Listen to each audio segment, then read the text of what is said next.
Good evening সবাইকে, আজকের একটা নতুন ভিডিওতে অনেক স্বাগত জানাই। আর আজ হচ্ছে কি বার দিদি? আজ রবিবার না? তো আজকে রোববার, আর রোববারে হচ্ছে আমাদের পিসির বাড়ি এই যে খিচুড়ি রান্না হচ্ছে। কেন গো, আজকে কি গো তোমার বাড়ি? আজকে পূজা। আচ্ছা, আজকে মনসা পূজা, তাই তো? তো সেই জন্য আজকে রান্না হচ্ছে এই যে খিচুড়ি, প্রসাদ, তারপরে ঘ্যাট আছে, পায়াস আছে, ডাল, মানে ঘ্যাট বলতে ডালনা আর কি না, ঘ্যাটই তো বলে। তারপরে আছে ভাজা আছে, মিষ্টি, সব কিছু জাতের, সব জাতের ভাজা, বড়া, ঘ্যাট, তারপরে লেবু, শসা, কাঁচা লঙ্কা, সব কিছু। আমি আর এখন যাচ্ছি না, এখানে সবাই গল্প গুজব করছে, এই যে দেখতে পাচ্ছ সবাই গল্প করছে। দিদার ঘরে সবাই গল্প গুজব করছে। আমি আর মা প্রথমে আসার পরে কিন্তু ধূপকাঠি মোমবাতি দিলাম।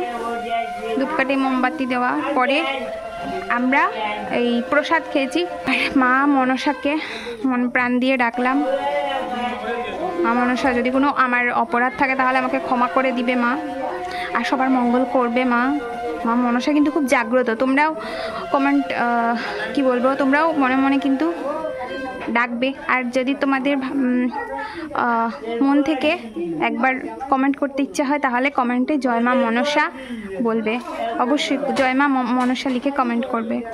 দেখো, এখনের যে সময়টা হচ্ছে, ঈশ্বরকে কিন্তু ভীষণ পরিমাণে ডাকতে হবে সবাইকে। আর এই যে পরিস্থিতি আমাদের আশপাশের, এগুলো থেকে রক্ষা পেতে গেলে কিন্তু ঈশ্বরই একমাত্র আমাদের উদ্ধারকর্তা।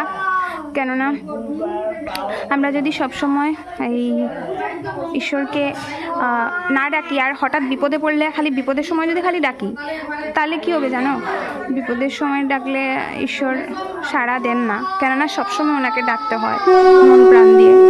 তো চলো, বেশি কথা বলে নিলাম, আবার আসছি।